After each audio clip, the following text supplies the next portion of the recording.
ساد نیوز مناوڕە تۆفیقم لە قەم شەی پانۆراما پێتانگەیشتنەوە بۆ قسە باسکردن لەسەر چارەنووسی هەرێم لە نێوان ئەوروپا و وڵاتانی ئیقلیمیدا. هەمومان نەزانین دوایەوەی کە ئەمریکا بە تەواوەتی لە ئەفغانستان هێتا ئەخۆ بەپێی ڕێکەوتنێکی پێشوەختەیە یاخود بەپێی بەرژەوەندەکانی خۆیەتی بڕیاریدا لە وڵاتە بکشێتەوە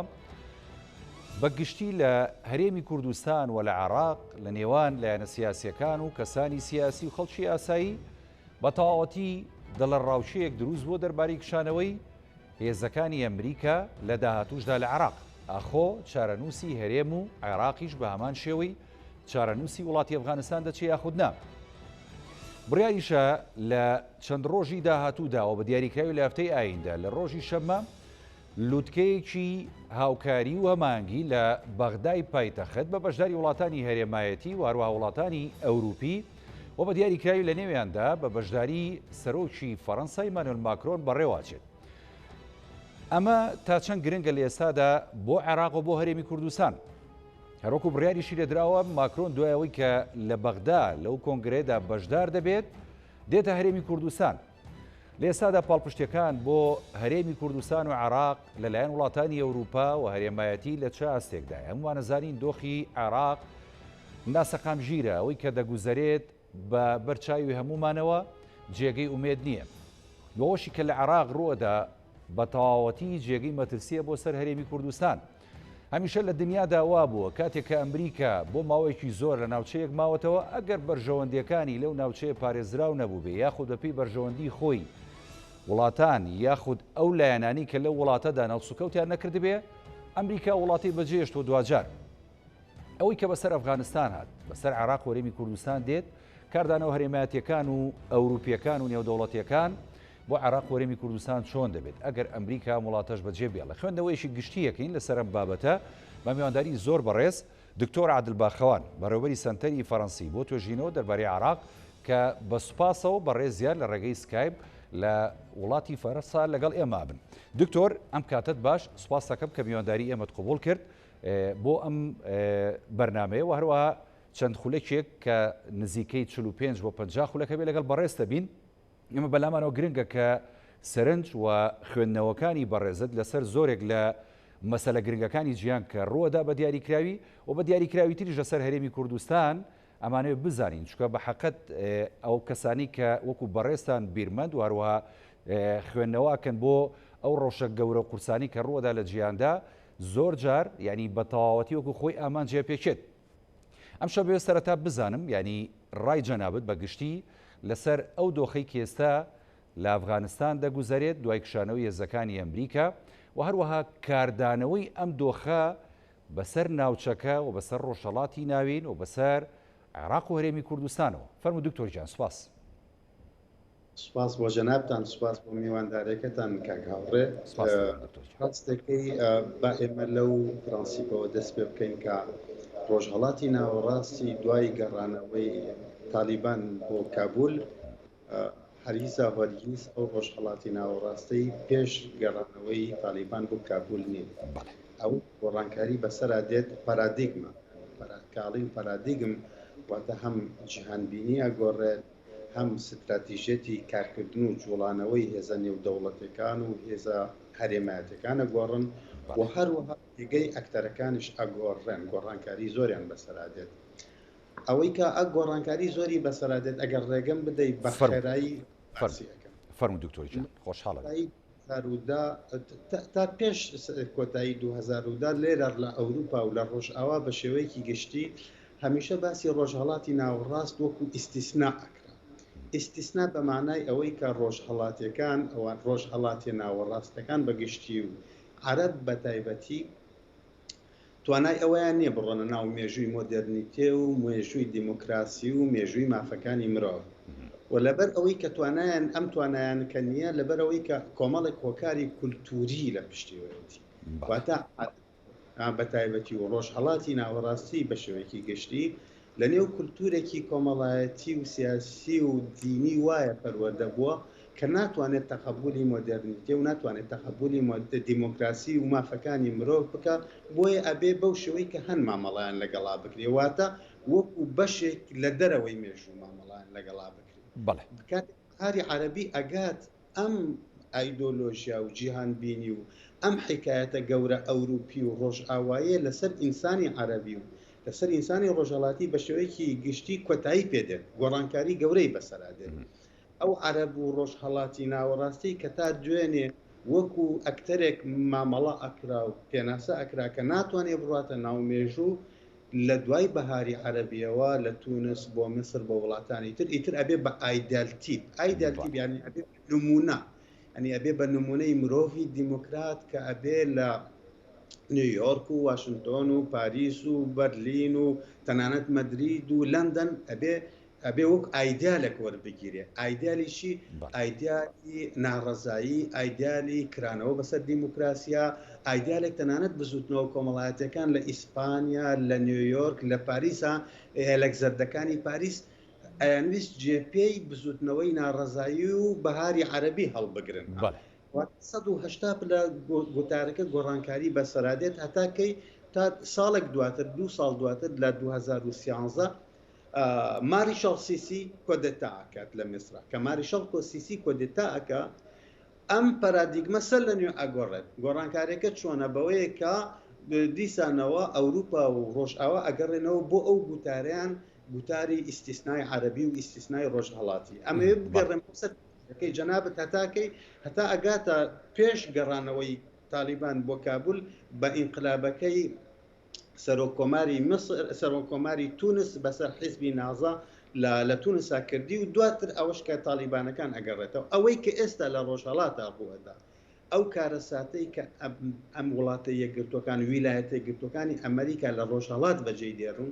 کارەساتی ئایدۆلۆژی و پارادیگماتیکە تاوەکو زیاتر جیۆپۆلیتیک و سیاسی، چونکە جیۆپۆلیتیک و سیاسی دوایی ئەبن بە دەرەنجام کە بەم شێوەی خوارەوە پێناسەیەکەم بە دێڕێک و کۆتایی پێ ئەو کە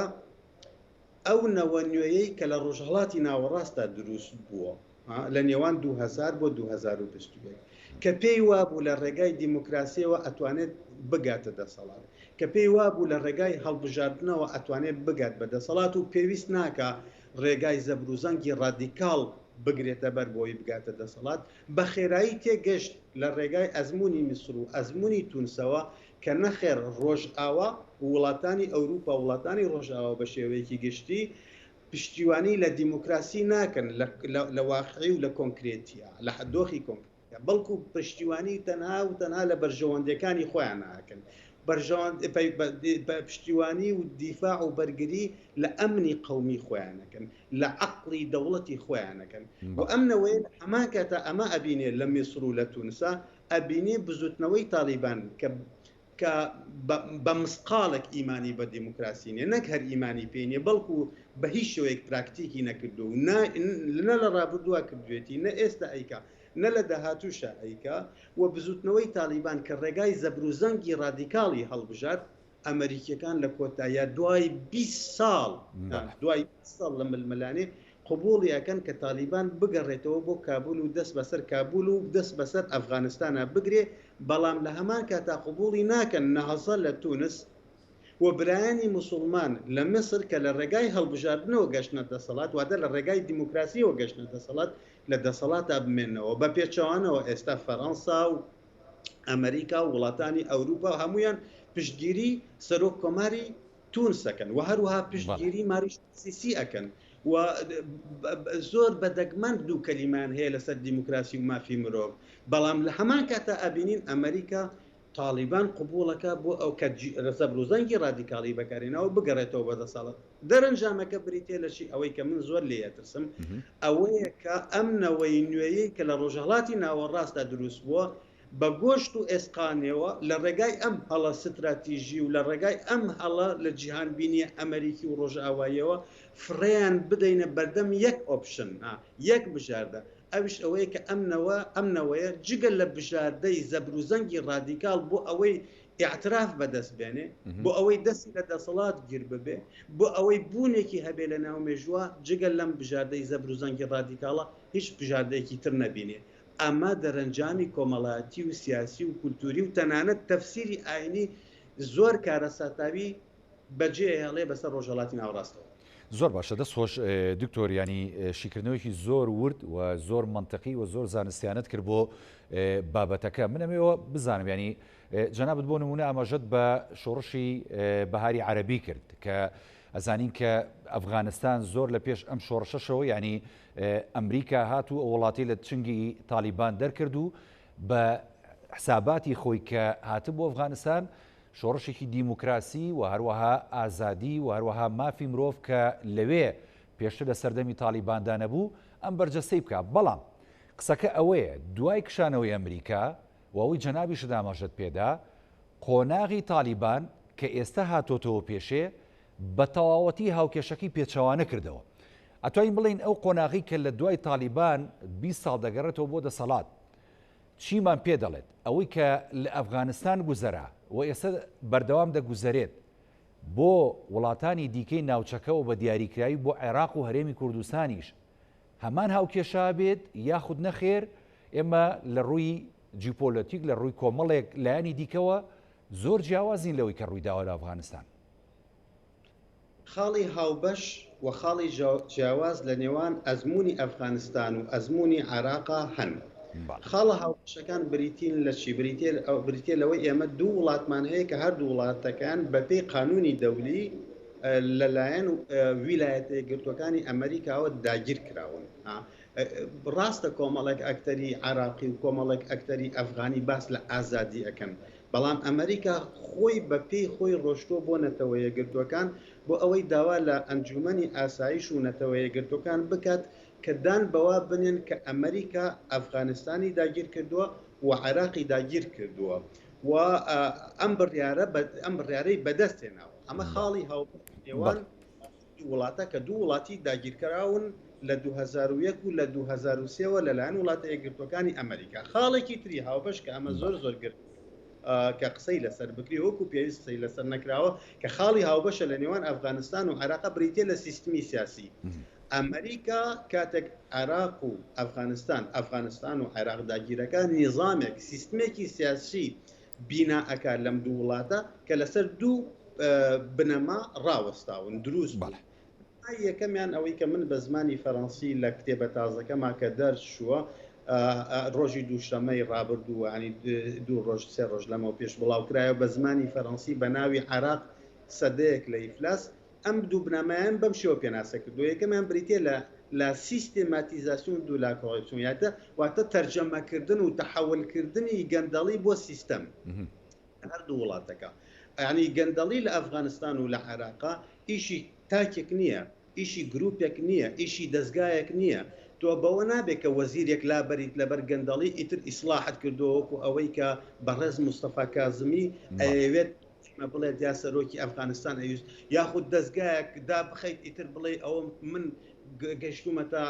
ململانێ دژی گەندەڵین دەست تۆ کۆی سیستمەکە لەسەر بنەمای گەندەڵی دامەواترە گەندەڵی شرکە ساتێک نییە، سیاقێک نییە، بەڵکو ستراکتۆرە بوونیەیە تا خودی ئەم بوونەیە نەگۆڕێ ممکن نییە ڕیفۆرمی ئەوە خاڵی یەکەم. خاڵی کە هاوبەشن لە نێوان ئەفغانستان و لەسەر سیستمی سیاسی قساکەمە لە نێوان ئەفغانستان و عێراقا بریتێ لە بە میلیشیاکردنی دەوڵەت لە هەردوو وڵاتەکە سیستمی سیاسی لەسەر بنەمای میلیشیا دامەسراوە. بێگومان ئێستا کاتی ئەوە نییە کە بگەڕێمەوە بە تەفسیل باسی ئەو بکەم چۆن هەم لە ئەفغانستان و هەم لە عێراقا ئەمریکا دەوڵەتی میلیشایی دروست کرد. ئەکرێ بە زمانێکی زۆر سەرسادە بە جەنابت و بە بینەرەکە ئەم وڵاتە یەکگرتوەکانی ئەم ویلایەتە یەکگرتوەکانی ئەمریکا یەکەم بەرپرسیارە لە پرۆسێسی بە میلیشیاکردنی ڕۆژهەڵاتی ناوەڕاست چونکە ئەو دوو سیستمی لەسەر ئەمە خاڵە هاوبەشەکانن. خاڵی جیاواز لە نێوان ئەفغانستان و عێراقا کاڵم عێراق بێگومان هەرێمی کوردستانی ژەگرێتەوە بەڵێ بە هەرێمی کوردستانیشەوە ئەوەیە کە تۆ لە ئەفغانستانە بتەوێنێتەوە ئێستا ڕەنگە دیسانەوە ئەم ڕستەی من کۆمەڵێک خەڵک تووشی شۆک بکە بتەوێنێتەوە بزوتنەوەی تالیبان بزوتنەوەیەکی ناسیۆنالە ناسیۆنال یعنی بزوتنەوەیەکی نیشتمانیە لە باشوور بۆ باکوور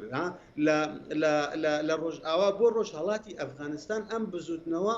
کشاوە وانە قاعیدەی کۆمەڵایەتی بەهێزی هەیە. تەنها شوێنێک کە ئەم بزوتنەوە تیانە چەند سەد کیلۆمەترێکە کە بریتێ لە دۆڵی پەنشیر قاتایەکی زۆر بچووکەن جگە لە دۆڵی پەمشیر تۆ ئەم بزوتنەوە ناسیۆنالەت هەیە ئەم بزوتنەوە نیشتمانیەت هەیە ڕاستە بزوتنەوەیکی کۆنسێرڤاتۆرە ڕاستە بزوتنەوەیکی محافظکارە ڕاستە تۆ ناکرێ ئایدۆلۆژیای تالیبانت قوبوڵ بێ منهەجی کاری قوبوڵ بێ ئەکشنی قوبوڵ بێ پەیوەندی لەگەڵ دنیات قوبوڵ بێ بەڵام بتەوێنێتەوە ئەم بزوتنەوەیکی نیشتمانیە کە بە زمانی ماکس وێبەر ئەتوانێت مۆنۆپۆلی زەبروزەنگی هەبێ بەسەر کۆی خاکی ئەفغانیا بەڵام لە ئەوەی کە تراژیدای عراقی بریتێ لە چی بریتە لەوەی لە کۆی عراق لە باشوورەوە بۆ ناوەڕاستی سونی بۆ هەرێمی کوردستان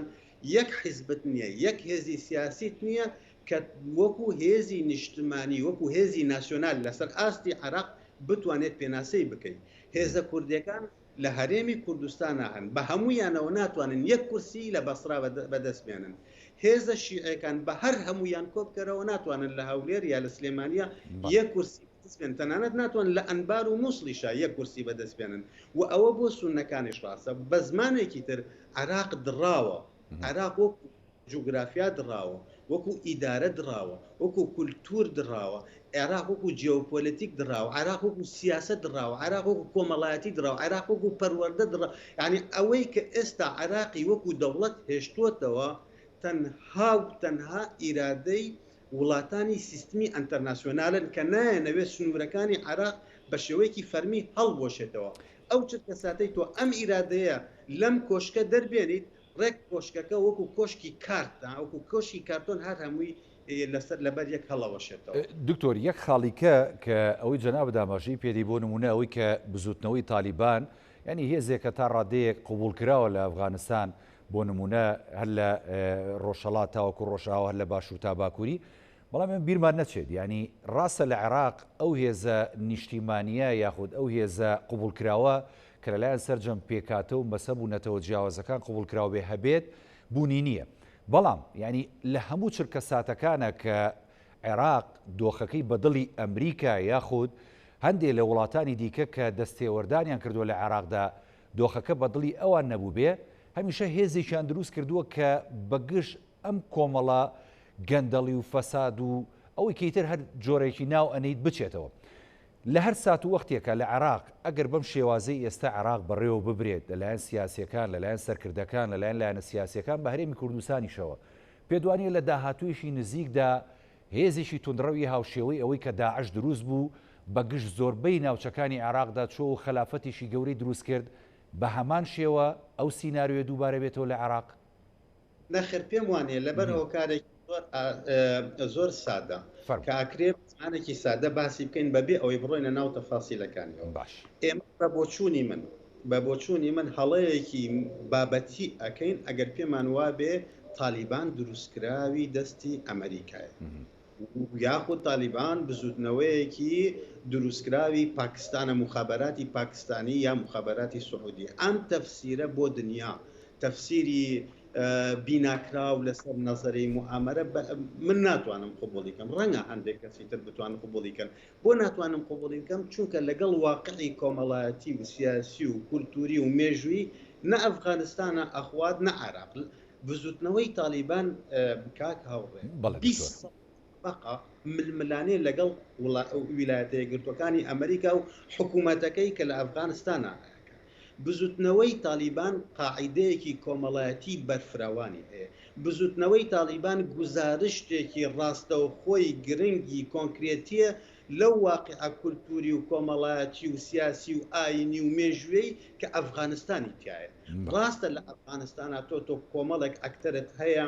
کە باس لە حکایەتی تراکە ڕاستە کۆمەڵێک ڕێکخراوی کۆمەلگای مەدەنی و NGO هەیە بەڵام ئەمانە کەمینەن زۆری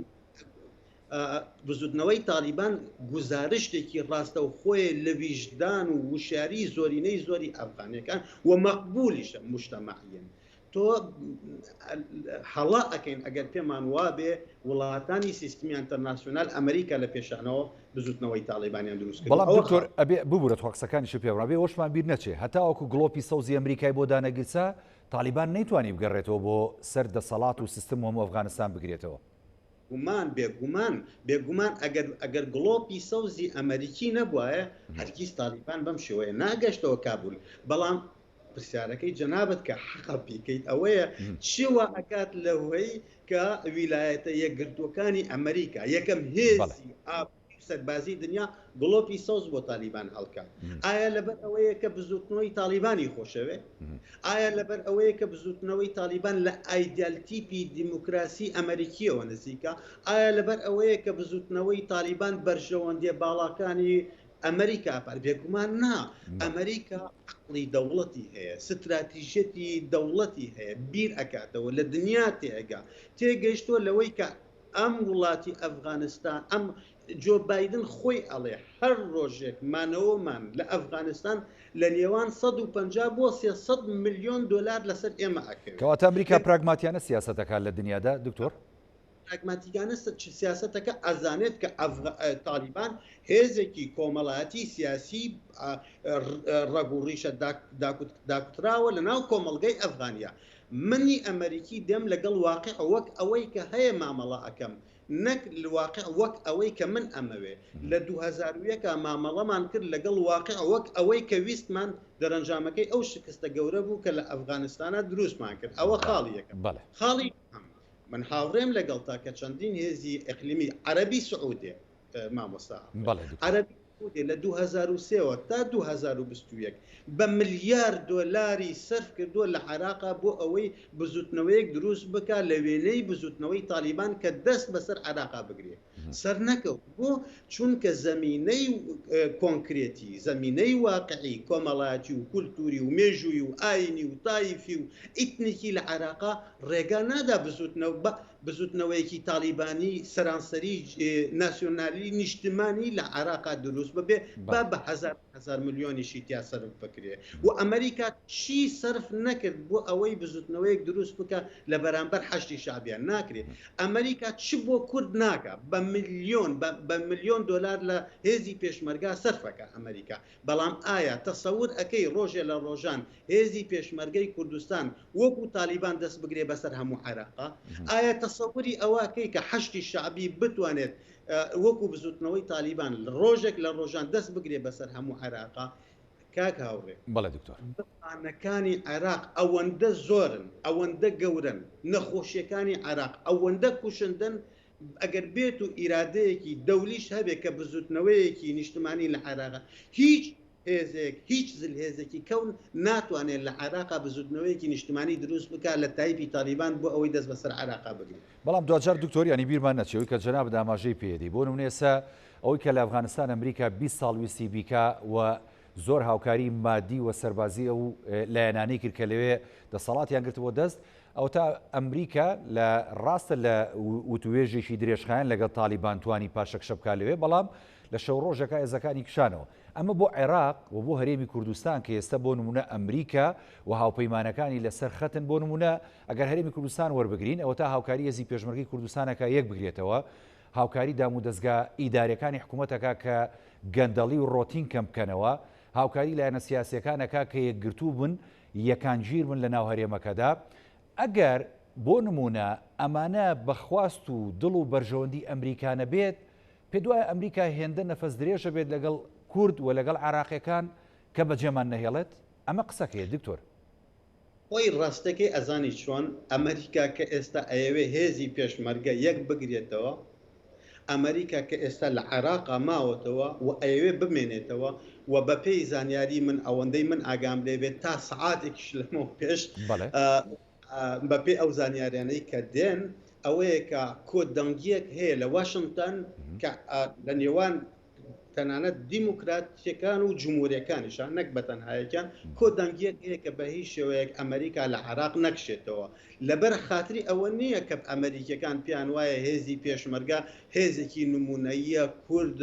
هەڵگری پەیامی دیموکراسی و کرانەوە و تۆ لێڕانسە لە عێراقا یاخود هێز عێراقیەکانی تر نمونەی دیموکراسی لەبەر هیچ یەکێک لەم شتانە نییە مامۆستا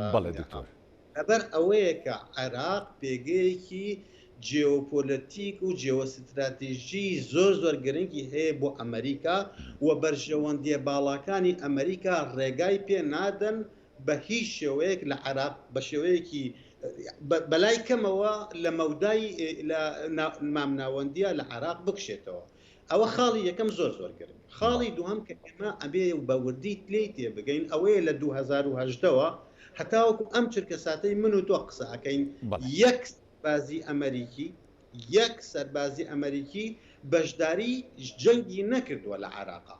یەک سەربازی ئەمریکی لە کۆتایی 2007 و سەرەتای 2010ەوە تا ئێستا هێزی قیتالی ئەمریکی لە عێراقا بەشداری یەک شەڕی نەکردو. ئەوەی کە ئەمریکیەکان لە 2010ەوە تا ئەم چرکە ساتە ئەیکەن لە عێراق و لە کوردستانە ڕۆڵێکی ئیستیشاریە بریتە لە پێگەیاندن، بریتە لە هاوڕێیەتیکردن و بریتە لە زانیاری پێبەخشین و بریتە لە کۆنتترۆلکردنی کۆی ئەو ڕادارانەی کە ئاسمانی عێراقیان کۆنتترۆل کرد. واتە تا ئەم چرکە ساتەش دەوڵەتی عێراقی سیادەی نییە بەسەر ڕادارەکان لە ویلایەتی ڤێرژینیان لەوێەوە پلاکەکان لە دەستی ئەمریکیەکانە، چەند ئەمریکیەک بە دەستیانەوەی کە کۆنتترۆلی ئاسمانی عێراقەکان. دەوری ئەمریکی دەوری سەربازی ئەمریکی لە عێراقا ئەمەیە بە پێچەوانەی ئەفغانستانەوە لە ئەفغانستانەوە هەتا ئەو ڕۆژەش کە ئیمزایان کردووە هەتا ئەم چرکە سادەش کە هێشتا نەچوونەتە دەرەوە هێزی قیتالی ئەمریکا شەڕەکە. کەواتە دکتۆر ینی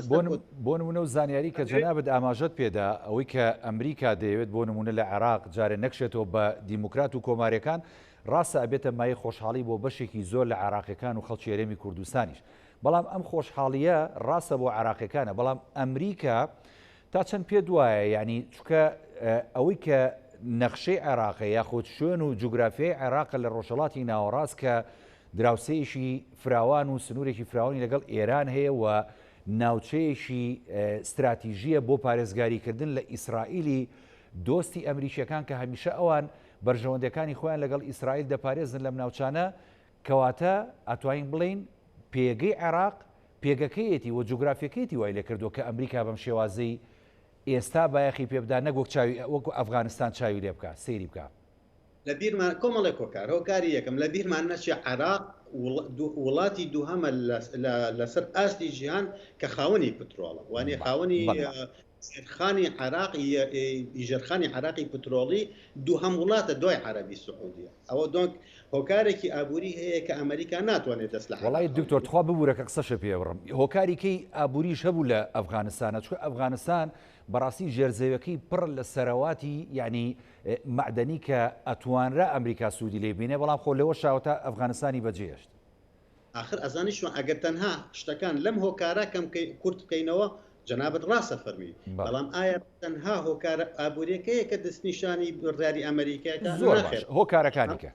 کەم کە زۆر گرنگە. هۆکاری دووهەم با من بە جەنابەتی بڵام لە بیرمان نەچێ عێراق 40 ملیۆنە 40 ملیۆن بەشەر وانە لە ڕۆژهەڵاتی ناوەڕاستمە بەسمان وەکو وڵاتێکی عەرەبی. ئەم 40 ملیۆنەی عێراق وەکو لە ڕووی عەدەدیەوە لە ڕووی ژمارەیەوە وا لە عێراقەکە کات کە لە قەتەر نەچێ کە لە کوێیت نەچێ کە لە ئیمارات نەچێ گرنگە بە لە ڕۆژهەڵاتی ناوەڕاستە. ئەوە دوو سێ هەم پرسی پەیوەندی بە پرسی سیکیوریتی ئاسایشەوە هەیە لە بیرت نەچێ ئەو درۆنانەی کە لە جورف و سەخرەوە ئەڕۆن بردومانی کێڵگە پترۆڵەکانی عەرەبی سعودی ئەکەن، دواتر حوسیەکان لە یەمەن تەبەنی عەمەلیاتەکانەکەن. ئەمە خۆی بۆ خۆی بەشێکی زۆر لە بەرژەوەندەکانی وڵاتە یەکگرتوەکانی ئەمریکا لە وڵاتانی کەنداوە ئەخاتە مەترسیەوە. لەبەر ئەمریکا ناتوانێت ئەم عێراق لە ڕووی سکیوریتیەوە عێراق بەجێبێڵێ. ئەوە خاڵێکی تر بمانێ و نەمانەوێت لە بیرمان نەچێت دۆسیەی داعش یەکێکە لە مۆتەکەکانی دیبلۆماسێتی نەک بە تەنها ئەمریکا بەڵکو فەڕەنسا و هەموو وڵاتانی سیستمی ئەنتەرناسیۆنال بەتایبەتی وڵاتە ئەوروپی و ڕۆژ ئاواییەکان. گەڕانەوەی داعش و چاودێریکردنی داعش و هاوڕێتیکردنی عێراقیەکان بۆ ڕێگەگرتن لە گەڕانەوەی داعش یەکێکە لەو مەلەفانەی کە وا لە ئەمریکا ئاکات کە نەتوانێت لە مەودای مامنەوەندی عێراق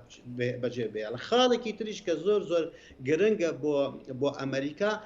پەیوەندی بە ئێرانەوە هەیە. لە بیرمان ئێران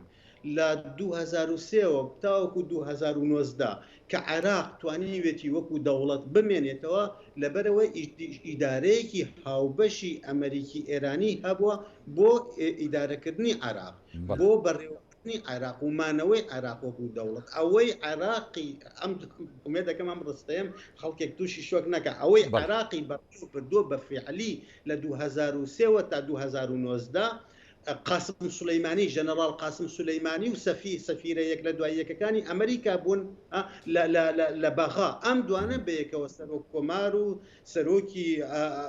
وەزیران و سەرۆکی ئەنجومەنی نیشتمانیان داگیر تەنانەت سەفیرەکان و وەزیرەکان و تەنانەت دابەزیون بۆ بەڕێوبەری گشتی وەزارەتەکانیش بە فلتری عێراق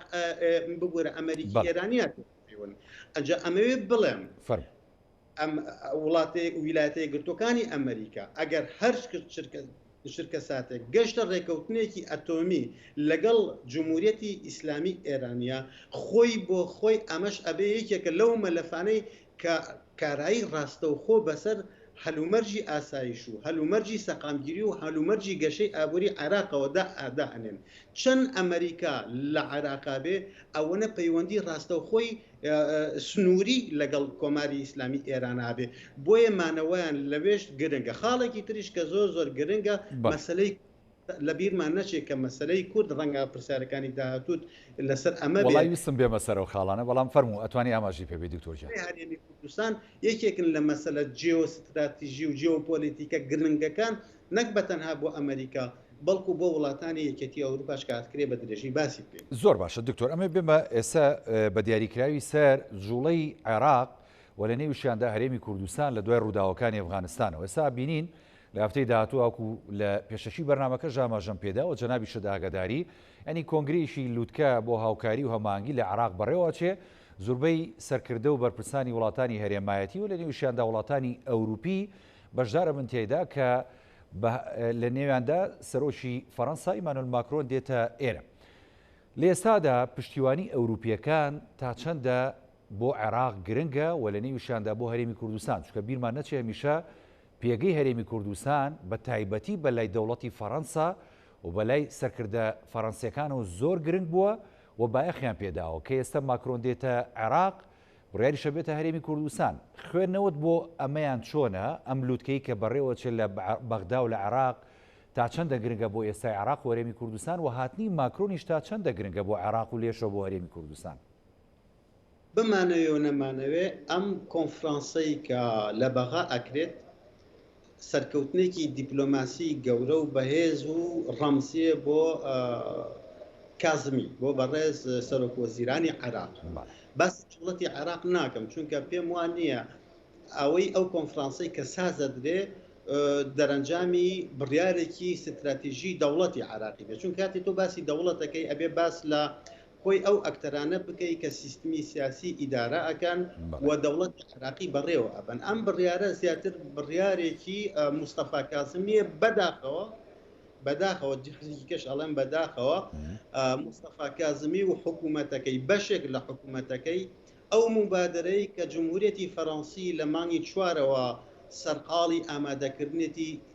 هەڵیان وەشاندەوە و تەنانەت ئەتوانم بڵێم وەک لیمۆیەک تا دڵۆب گوشیان بۆ ئەوەی لە کۆتاییە تەنها چۆکڵەکەی بمێنێتەوە ئەمە خۆی لە ڕاستیا لە سەرەتاوە مبادرەیەکی فەڕەنسی بوو مبادرەی سەرۆک ئێمانوێل ماکرۆن بوو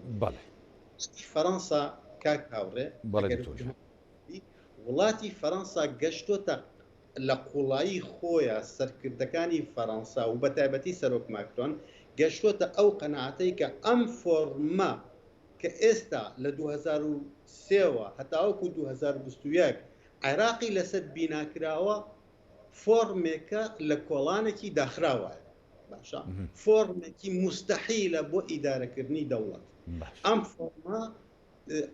مناڵدانی پێگەیاندنی دەیان نەخۆشی گەورە و کوشندەی عێراقە ئەم فۆرمە ناتوانێت عێراق وەکو دەوڵەت و وەکو سنوور و وەکو کۆمەلگا بەڕێوە ببات کاتی ئەوە هاتووە کە ئەم فۆرمە لە سیستمی سیاسی و لە ئیدارەکردنی دەوڵەت و لە بوونی عێراق وەکو دەوڵەت گۆڕانکاری ستراکتۆراڵی بەسەرا بێت بەبێ ئەمە ممکن نییە عێراق نە سەقامگیر ببێت نە ئاسایش بەخۆیەوە ببینێ نە بتوانێت ببێ بە خاوەنی گەشەی ئابووری ئەم سێخاڵە کە زۆر گرنگن و عێراق لەو کۆڵانە داخراوە وەک ئەوەی هەیە ئەمێنێتەوە بۆ ئەمە مبادرەی فەڕەنسی لە مانگی 4 ئەمەی خوارەوە بوو ئەوە بوو ئێمە وەکو فەڕەنسا ئێمە وەکو ئەزلهێسەکانی وڵا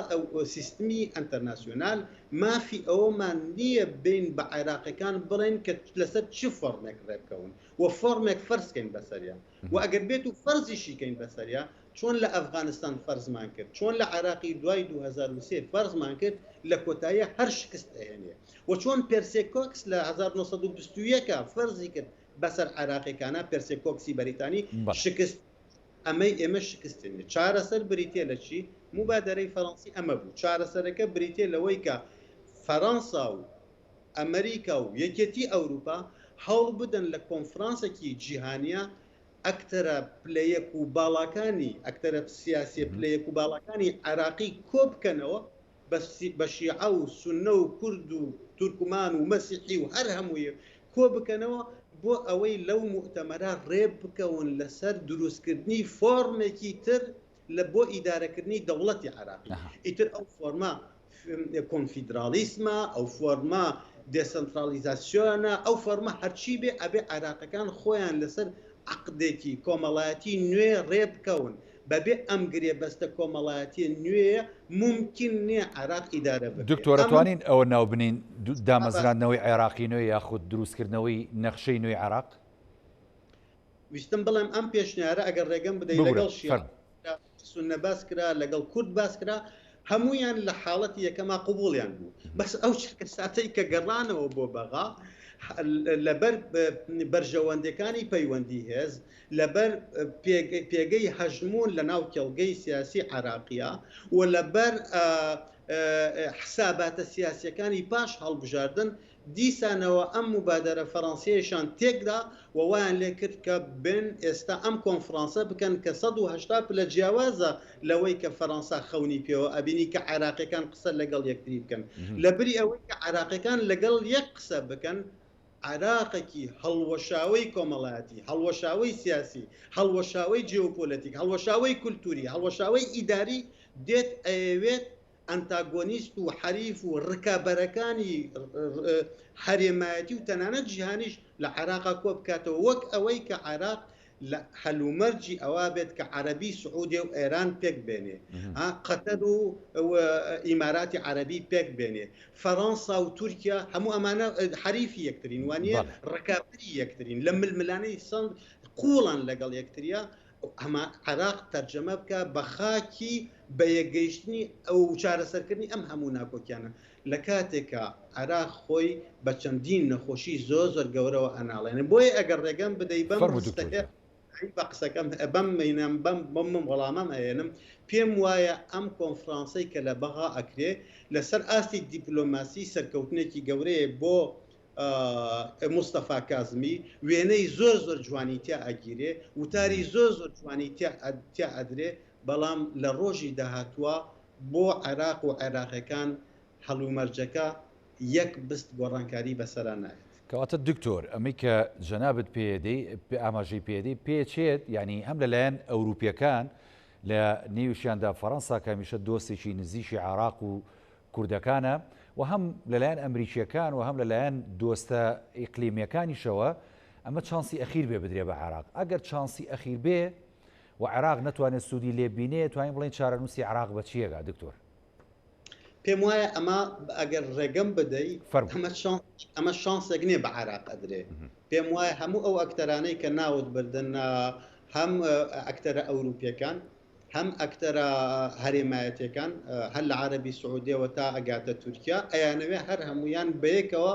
ئەزمموی 2010 دووبارە بکەنەوە ئەزمموی 2010 بریتی بوو لە چی کاکاوە نازانم بەبیرت دێ یاننا ئەوە بوو کە بە ملیۆن دۆلاریان سەرف کرد بۆ ئەوەی حەیدەر عەبادی ببێتەوە بە سەرۆک وەزیرانی عێراق چونکە حەیدەر عەبادی وەکو قارەمانی شکست و هەڵوەشانەوەی داعش تەماشاکرا بڵێ حەیدەر عەبادی وەکو پیاوی مهمە مستحیلەکان تەماشاکرا چونکە حیدەر عەبادی وەکو پیاوێکی نیشتمانی دەرەوەی تایفێت و دەرەوەی ئیتنیسیزم و دەرەوەی تریبالیزم و دەرەوەی هەموو ئەمانە تەماشاکرا وەکو وەکو ئەو خەونێکی ئەوروپی و ئەمریکی و تەنانەت عەربی سعودێ تەماشاکرد بە ملیۆن دۆلاریان تا سەرف کرد لە چەندین مؤتەمەری کۆیتت بەبیر دێ 80 ملیارد دۆلاریان تەرخان کرد بۆ ئەوەی عراقی پێ بینابکردنەوە بۆ خۆی لە ڕاستیها ئەمە ئەو 80 ملیارد دۆلارە ئەوە بوو ئەیانویست و دیاری لە ڕێگەی بیناکردنەوەی عراق بە حیدەر عەبادی بدەن کە حیدەر عەبادی ئەو پیاوەیە کاتوانێت ئەمریکا بگرێت تا سوی خۆی لە کاتێکا 1 ملیۆنیشی نەگەشتە عراقیەکان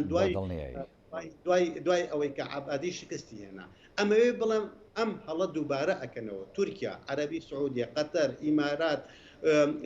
فەڕەنسا وڵاتانی تریش بە شێوەیەکی گشتی با ناوی هەمویان نەبێت کە ئەم دیاریە بە کازمی بدەن لە بیرمان نەچێت کازمی لاواسترین ئەکتەری سیاسیە لە نێو بەهێزەکان لە نێو ئەکتەرە بەهێزەکانە لەم ڕێگایە وەک ئەیانەوێت ئەم دیارەی پێ بەخشن بۆ ئەوەی دوای هەڵبژاردنەکان شانسی بەرزکەنەوە بۆ ئەوەی سەر لە نوێ ببێتەوە بە سەرۆکی حکوومەت سەرۆک وەزیران بۆ بوورە بەڵام لە ڕاستیە شانسی کازمی بۆ ئەوی ببێتەوە بە سەرۆک وەزیران لە نێوان 3 بۆ 25 تێ ناپەڕێن تێ ناپەڕێن لەبەرەوە پێم وایە بەداخەوە ئەڵم من خۆ دوێنێ ئەمەشم لە چەندین دەستگای فەڕەنسی بە دیپلۆماتکارە فەڕەنسیەکان وتووە ئەمەش دیسانەوە هەڵەیەکی استراتیژیە هەموو وڵاتانی سیستمی ئینتەرناسیۆنال هەموو وڵاتانی سیستمی ڕێژۆناڵ و هەرێمایەتی ئەیکەنەوە لە عێراق بۆیە بە کورتی ئەم کۆنفرانسە ئەوەندەی پەیوەندی بە کازمیەوە هەیە ئەوەندە پەیوەندی بە عێراق و عێراقیەکانەوە نییە باشە کەواتە ئێمە شکە هەرێمی کوردستان محکومین بۆی کە بەشێکی لە عێراق بە پێی یاسا و دەستور کەواتەوەی لە عێراق دەگوزارێت لەو ڕۆخراپی کە جەناب دوێنات کرد و هەمووشمان ینی شاهدیە دەین یخۆ هەرێمی کوردستانیش ینی بەدەر نییە لەمانی کە ئێمە هەموو درکی پێیەکەین کە لە عێراق دەگوزارێت کەواتە ئەم خەتەرەوە ئەم مەترسیە بۆ هەرێمی کوردستانیش بە هەمان شێوەیە یاخود نەخێر تا ڕادەیە گەرێمی کوردستان چانسێکی باشتری هەیە لەو ڕۆوە زانیشوان ئێمە هەرێمی کوردستان بەشێک نییە مقاتعەیەک نییە لە سوید مقاتعەیەک نییە لە فەڕەنساوانیە بەشێک نییە لە ویلایەتە یەکگرتوەکانی ئەمریکا هەرێمی کوردستان بەشێکە لە ڕۆژهەڵاتی ناوەڕاست بەشێکە لەو عێراقەی بەو هەموو نەخۆشیەوە ئەناڵێنێ لەبەرەوە هەموو نەخۆشینەکانی عێراق ڕاستەوخۆ کارایی دانن بەسەر جەستەی حکوومەتی هەرێمی کوردستان و هەرێمی کوردستان بە شێوەیەکی گشتیەوە بۆیە بەڵێ ئەو هەموو کارەساتانەی کە سیناریۆ کارەساتیانەی کە لە بەردەمی عێراقن ڕاستەوخۆ کارایی دانێن بەسەر هەرێمی کوردستانەوە کارایی ئابووری کارایی ئاسایش کارایی سەقامگیری کارایی جیۆپۆلیتیک کارایی بوونمان لە سیستمی ئینتەرناسیۆنالە بەڵام یەکێک لەو سەر ڕای هەموو ئەمانەش کەوتم یەکێک لەو خاڵە ئیجابیانەی ئەم کۆنفرانسە ئەوەیە کە بۆ یەکەم جار لە دوای ڕۆژاندۆمی سەربەخۆیی کوردستانەوە تۆ سەرۆک کۆمارێکی هەیە کە سەرۆکی یەکێک لە دەوڵەتە زلهێزەکانی جیهانە وانە سەرۆکی بچووک نییە سەرۆکی قەتەر نییە وانە 350,000 کەس سەرۆکی جمهوریەتی فەڕەنسایە دێت بۆ هەولێر دێت لە بەردەم ئاڵای کوردستانە ڕاوەستێ دێت لە بەردەم سرودی ئەیڕەقی با ڕائەوەستێ دێت دەستگا فەرمیەکانی حکوومەتی هەرێمی کوردستان بەسەر ئەکاتەوە لەگەڵ ئەکتەرەکانە دائەنیشێ ئەمە بمانەوێ و نەمانەوێت لەو قوڕاوە عێراقیە دانپیانانێکی زۆر گرنگە لە ڕووی سیاسی و لە ڕووی ڕەمزیەوە بۆ حکوومەتی هەرێمی کوردستان ئایا پاش سەردانی جەنابی سەرۆک کۆماری فەڕەنسا بۆ کوردستان هەلومەرجی ئابووری کوردستان گۆڕانکاری بەسەرا دێت بێگومان نەخێر ئایا کوردستان لە قۆناغێکەوە ئەڕواتە قۆناغێکی تر بێگومان نەخێر بەڵام ئایا ئەمە سەرکەوتنێکی دیپلۆماسی و سمبۆلیکی گەورە نییە بۆ حکوومەتی هەرێمی کوردستان و بۆ هەرێمی کوردستان بە شێوێکی گشتی بێگومان سەرکەوتنێکی گەورەیە لە بیرمان نەچێ هەرێمی کوردستان وەکو خاک وەکو سنوور پێگەیەکی جیۆپۆلیتیکی استراتیژی بۆ جمهوریەتی فەڕەنسا هەیە لەبەر کۆمەڵی خاڵ بە کورتی خاڵی یەکەم لە 1970 هێزە سەربازیەکانی فەڕەنسا لە ناو خاکی حکوومەتی هەرێمی کوردستانن بەڵێ. لە ناو هەرێمی کوردستانەوە خاڵ یەکەم ئەمە زۆر گرنگە فەڕەنسا سەربازی خۆی لێ زیاد نییە بینێرێت بۆ هەر شوێنێک کاتێک سەربازی خۆی ئەنێرێت بۆ هەر شوێنێک هەموو توانەکان هاتەکار بۆ ئەوەی هەلومەرجێکی بابەتی گونجاو دروست بکە بۆ سەربازەکانی و بۆ هێزە تایبەتەکانی ئەو خاڵ یەکەم خاڵی دووەم لە جیهانبینی فەڕەنسیا خاکی هەرێمی کوردستان ڕێگایەکە بۆ پەڕینەوە بۆ سووریا لە هەرێمی کوردستانەوە هێزەکانی هێزە تایبەتەکانی جمهوریەتی فەڕەنسی ئەڕۆن بۆ کوردستانی سووریا و لەوێشەوە ئەگەڕێنەوە بۆ ئەوە پێگەیەکی جیۆستراتیژی زۆر گرنگە بۆ هەرێمی و لەمەش کۆتایی پێێنم ئەوەیە کە لە فەڕەنسا نەوەیەکی نوێی سیاسی بۆ دروست بووە کە یەکێک لە مانیفێستاسیۆنەکانی بریتە لە ئێمانوێل ماکرۆن خۆی باوەڕیان وایە ڕۆژهەڵاتی ناوەڕاست ناتوانێت هەرگیز سەقامگیری بەخۆیەوە ببینێ ئاسایش بەخۆیەوە ببینێ گەشەی ئابری بەخۆیەوە ببینێ بەبێ چارەسەرکردنی کێشەی فەلەستین و کێشەی کورد بەبێ چارەسەرکردنی کێشەی فەلەستینیەکان و کێشەی کوردەکان بۆیە حکوومەتی ئێمانوێل ماکرۆن خودی سەرۆک ماکرۆن پەیوەندێکی ڕاستەوخۆی تایبەتی شخصی بە کێشەی کوردەدا بێهودە نییە کە چۆن پێشوازی لە سەرۆکی هەرێمی کوردستانەکە بە هەمان شێوەش پێشوازی لە نوێنەرایەتی کوردەکانی سووریاکە لە کۆشکی ئەلیزێ سەرڕای ئەوەی کە شعور و هەست و حساسەتی چەندین وڵاتی گەورە بۆ نمونەوەکو تورکیا بریندارە بێت. دکتۆر ژیان من زۆر خۆشحاڵ بووم و زۆر گەورە بووم بەم گفتوگۆی لەگەڵ بەڕێستا و دڵنیام ینی بینەرانیش چێژێکی زۆر تایبەتیان بینیوە لە گفتوگۆ و لە شیکردنەوە و لێکدانەوەکانی بەڕێزت بەڵام کات هەر ئەو نەبوارەدا زۆر بەداوای لێبوردن و سپاس دەکەم بۆ ئەم دیمانەیە کە قبوڵت کرد لەگەڵ بەرنامەی پانۆراما کورسات نیوز دکتۆر عادل باخەوان بەڕێوەبەری سنتەری فەڕەنسی بۆ توێژینەوە دەربارەی عێراق کە لە پاریسەوە لە فەڕەنسا لەگەڵ مابووی لە ڕێگەی سکایپ زۆر سپاس دەکەم دکتۆر ژیان زۆر سپاس بۆ جەنابەت کاکە سپاس دەکەم بەڵێ بینەرانی بەڕێز هەڵقەی شەوی پانۆراماتان پێشکەش کرا هەمیشە ساغ و تەندروست باش بن خواتان لەگەڵ